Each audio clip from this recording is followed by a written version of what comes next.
I'm breaking down the 6 most important employment and labor laws that you need to know and how to implement best practices and requirements in your business. I'm Angelique Lucas, HR and Operations Strategist, translating U.S. and employment laws into actionable and repeatable processes for online business owners to more easily and compliantly manage your virtual teams. There are so many employment and labor laws to keep track of, and it can be complex and confusing because laws are always being either updated, created, or changing. But there are certain federal laws that you want to know the basics of to keep yourself compliant and out of trouble. The U.S. Department of Labor, also known as the DOL, is responsible for creating and enforcing laws that protect workers' rights as they relate to working conditions, pay, and retirement and healthcare benefits. Then there's the U.S. Equal Employment Opportunity Commission, or more commonly known as the EEOC. And the EEOC enforces laws that make discrimination in the workplace illegal. Now, I don't want you getting confused when I say workplace because you're thinking of a brick and mortar office with a lunchroom and conference space, and that it doesn't apply to you and your business. Workplace can refer to an office that we commonly think of. It also refers to your employee's home workspace where they work as a member of your team and an employee in your company. Even if you had a virtual team that had an on-site meeting or a special event where everyone came together in one place, that would be considered a workplace as well. And while we're not talking about it here, if you remember those workplaces with the cafeterias and lunchrooms, those laminated work posters that outline wage and safety laws in the workplace, those laminated posters are required by you to be made available to your employees,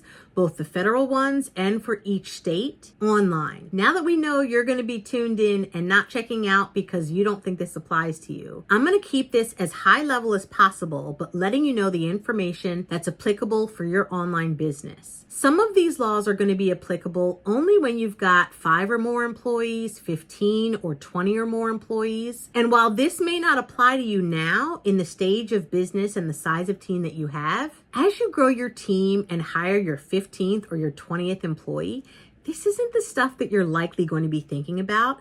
So it's best to put these best practices and processes in place now and set yourself up for success as you grow your team. Let's start with the laws that are enforced by the EEOC, or the Equal Employment Opportunity Commission. The first is going to be Title VII of the Civil Rights Act of 1964, or more commonly referred to as simply Title VII. This is basically the umbrella law that covers against all types of discrimination. And it applies to both employees in your company as well as those who are applying in the hiring process to join your company, whether or not you hire them. As Title VII has just celebrated its 60th anniversary, over the years, this law has been amended and new laws have been added to include more protected classes by which a person cannot be discriminated on the basis of. These protected classes include race, color, sex, religion, and national origin, disability, or need for an accommodation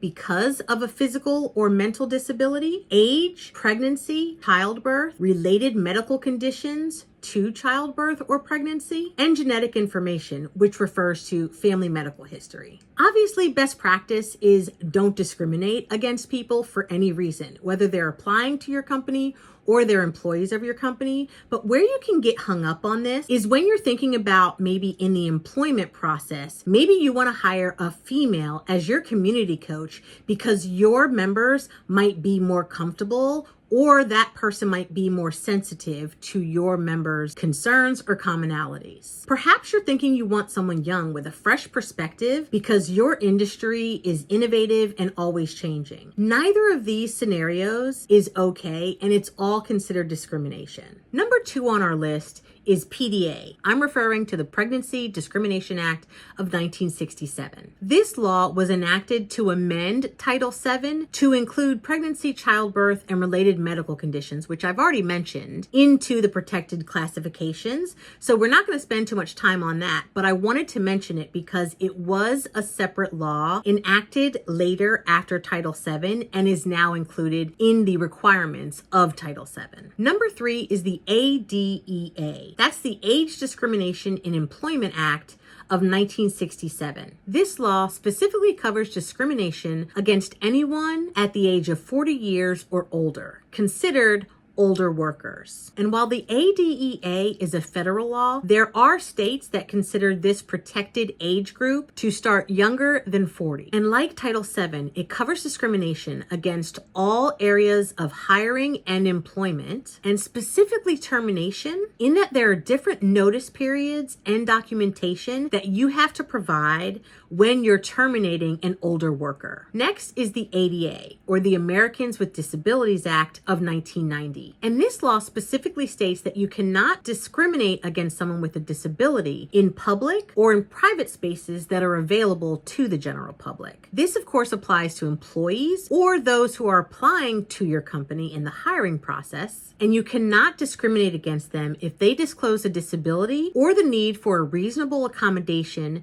to do the job based on a physical or a mental disability. Now, let's talk about reasonable accommodation for a second. A reasonable accommodation is an adjustment to how the job is being done so the person needing the accommodation can get the job done based on a physical or mental limitation. The reasonable part should not be discounted because it means that you don't have to accommodate the request if it causes or imposes undue hardship on the business operations of your company. An example of a reasonable accommodation might be someone asking for notes to be provided following all meetings, whether that's all staff meetings or one-to-one meetings that they participate in. And providing those notes, especially with all the AI recorders and note takers that join every one of our virtual meetings nowadays, this would be considered a reasonable accommodation. The important thing to be aware of here when we're talking about reasonable accommodations is that the reason the accommodation is needed is not your business.